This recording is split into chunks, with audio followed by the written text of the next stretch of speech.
సాధారణంగా జనరల్ ఎలక్షన్స్లో voting percentage different ఉంటుంది. అక్కడ ఓటు అడగటం వేరు, కానీ ఎమ్మెల్సీకి ఓట్లు అడగటం అది గ్రాడ్యుయేట్ ఎమ్మెల్సీ. సో మీరు గ్రాడ్యుయేట్స్కి ఏం చేయాలి అనుకుంటున్నారు? మీరు గెలిస్తే వాళ్ళ కోసం ఏం చేస్తారు?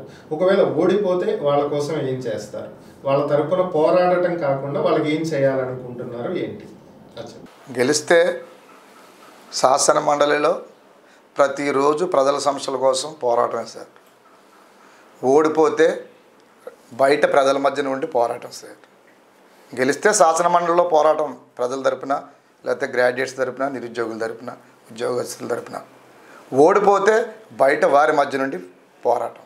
ఏదైనా అంతిమంగా పోరాటమే. ఎందుకంటే నాకు ఉన్నది, నేను మొదటి నుంచి నేను నా ఉద్యమ నేపథ్యంలోంచి వచ్చినాను కాబట్టి నాకు అది చేయడం అంటే ఇష్టం కూడా. అందుకే నా మీద కేసులైనా ఏదైనా నాకు అవే ఇష్టం. ఇప్పుడు గెలిచాను అనుకోండి సార్, నా గొంతు ప్రపంచం అంతా వింటుంది. ఓడిపోయాను అనుకోండి సార్, బాధితులు వింటారు. బాధితుల తరపున వినిపించే గొంతు ప్రపంచానికి వినిపించాలంటే గెలవాలి. ఒకవేళ ఓడిపోతే ప్రజల మధ్య నుండి వారి గొంతుని వినిపిస్తాను. ఎంత దూరం వింటే అంత దూరం, ఎంత దూరం ప్రయాణం చేస్తే అంత దూరం.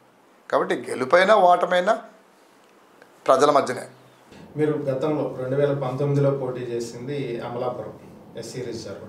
సో అక్కడ మీకు కొంత బలం అనేది ఉంది, మీకంటూ ఒక గుర్తింపు ఉంది అక్కడ. అలాంటి స్థానంలో మీరు గెలవటం చాలా ఈజీ. 2024 ఇండిపెండెంట్గా పోటీ చేస్తే ఇంకొంచెం ఎక్కువగా మీరు ఓట్లు రాబట్టే అవకాశం ఉండేదేమో. కానీ ఇప్పుడు ఎమ్మెల్సీ అనేది చాలా పెద్దది, ఇక్కడ వివిధ సామాజిక వర్గాల కలయిక. సో ఇక్కడ మీకు కొంత బలం తగ్గే అవకాశం లేదంటారా? ఇది మీ మీద ఎలాంటి ప్రభావం చూపించే అవకాశం ఉంటుంది?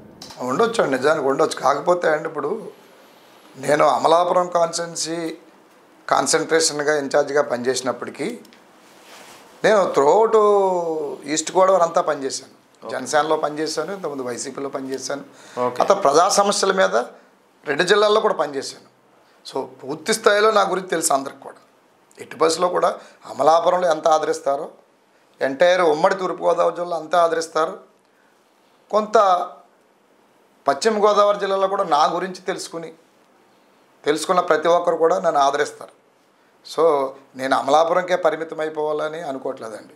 నేను విస్తృతంగా నాకు ఒక అవకాశం వచ్చింది, ఈ పట్టభద్రుల ఎన్నిక ద్వారా ఒక అవకాశం వచ్చింది నేనేంటో ప్రూవ్ చేసుకోవడానికి. కాబట్టి నేను అసలు 2 జిల్లాలకే సంబంధించినటువంటి ఒక ప్రతినిధిగా నేను ఫీల్ అవుతున్నాను.